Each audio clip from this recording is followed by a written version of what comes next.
Magandang araw Pilipinas, narito ang ating pinakabagong ulat tungkol sa lagay ng panahon ayon sa Pag-asa. Sa malaking bahagi ng Luzon, patuloy na nakaapekto ang Northeast Monsoon o amihan. Batay sa satellite animation, makikita ang mga kaulapan sa silangang bahagi ng Luzon na nagdudulot ng maulap hanggang bahagyang maulap na kalangitan. Dahil dito, inaasahan ang mga mahihinang pag-ulan o pag-ambon sa Cagayan Valley, Cordillera Administrative Region, Ilocos Region, Central Luzon, Metro Manila, Calabarzon, Bicol Region, pati na rin sa Oriental Mindoro, Marinduque at Romblon. Patuloy ring mararanasan ang bahagyang malamig na panahon, lalo na tuwing madaling araw at gabi, partikular sa mga matataas na lugar at sa hilagang bahagi ng Luzon. Sa Visayas naman, patuloy na nakaapekto ang amihan habang ang shearline ang nagdudulot ng pag-ulan sa ilang silangang bahagi ng rehiyon. Sa Eastern Visayas, kabilang ang Leyte at Samar, nananatiling maulap ang kalangitan at patuloy ang mga pag-ulan dulot ng shearline. Samantala, sa iba pang bahagi ng Visayas, inaasahang bahagyang maulap hanggang maulap ang kalangitan na may posibilidad ng mga isolated light rains o pag-ambon, lalo na sa umaga at gabi.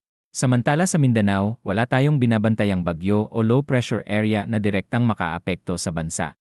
Gayunpaman, posible pa rin ang mga biglaang pag-ulan na may kasamang pagkulog at pagkidlat sa ilang lugar, lalo na tuwing hapon at gabi, dulot ng mga localized thunderstorms. Para naman sa lagay ng panahon ngayong araw ng Miyerkules, sa Luzon ay inaasahang magiging maulap ang kalangitan sa Cagayan Valley, Cordillera, Ilocos Region, Aurora, Quezon at Bicol Region na may mga mahihinang pag-ulan dulot ng amihan. Sa Metro Manila at sa nalalabing bahagi ng Luzon, magiging bahagyang maulap hanggang maulap ang kalangitan. Patuloy ding mararanasan ang bahagyang malamig na panahon, lalo na sa madaling araw, at may posibilidad ng mga isolated light rains o pag-ambon. Ang agwat ng temperatura sa Metro Manila ay mula 23 hanggang 30 degrees Celsius. Sa Visayas, mas mararamdaman bukas ang epekto ng amihan sa buong rehiyon. Inaasahang bahagyang maulap hanggang maulap ang kalangitan at mas kaunti na ang mga pag-ulan, lalo na sa Eastern Visayas. Gayunpaman, posible pa rin ang mga isolated light rains o pag-ambon.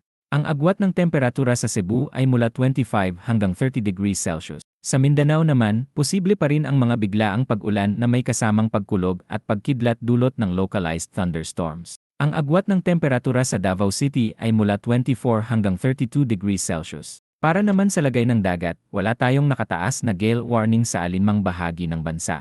Gayunpaman, pinapayuhan pa rin ang ating mga kababayang mangingisda at maglalayag na mag-ingat sapagkat inaasahang magiging katamtaman hanggang maalon ang karagatan sa ilang seaboards ng bansa.